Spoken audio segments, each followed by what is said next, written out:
मराठा साम्राज्याची भूमी म्हणून ही जी ओळखलं जाणारं सातारा शहर आहे, या सातारा शहरामध्ये 99व अखिल भारतीय मराठी साहित्य संमेलनाचा आता समारोप होण्याच्या मार्गावर आहे. माझ्या पाठी चित्र पाहतोय. समारोपाचा कार्यक्रम सुरू आहे.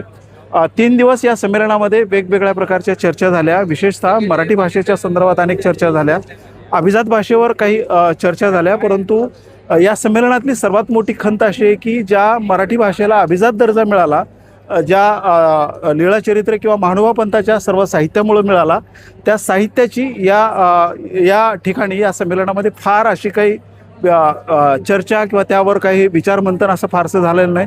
आणि त्याहीपेक्षा गंभीर बाब अशी की ज्या महानुभाव पंथाचे जे काही रचनाकार होते किंवा ज्यांनी ग्रंथ निर्माण केले, त्या गोविंद प्रभूचं नाव एका साध्या पिल्लरवर टाकले गेलेलं आहे. तसंच आपण इकडं माझ्या मागं पाहतोय, ज्या लीळाचरित्राची निर्मिती माहीम भट्टाने केली, त्या माहीम भट्टाचा उल्लेख अत्यंत एका साध्या पिलरवर केलेला आहे. या पिलरच्या बाजूला आपण पाहतोय एक स्वच्छतागृह म्हणून असा उल्लेख केलेला आहे. ही एक मोठी अवहेलना माहीम भट्टाच्या संदर्भात झालेली आपल्याला दिसते.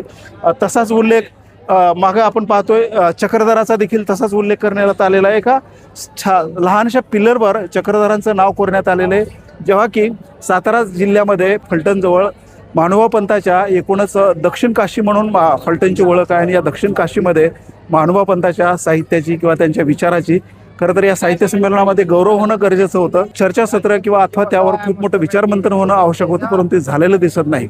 संजीव भागवत, सकाळ सामसाठी, सातारा.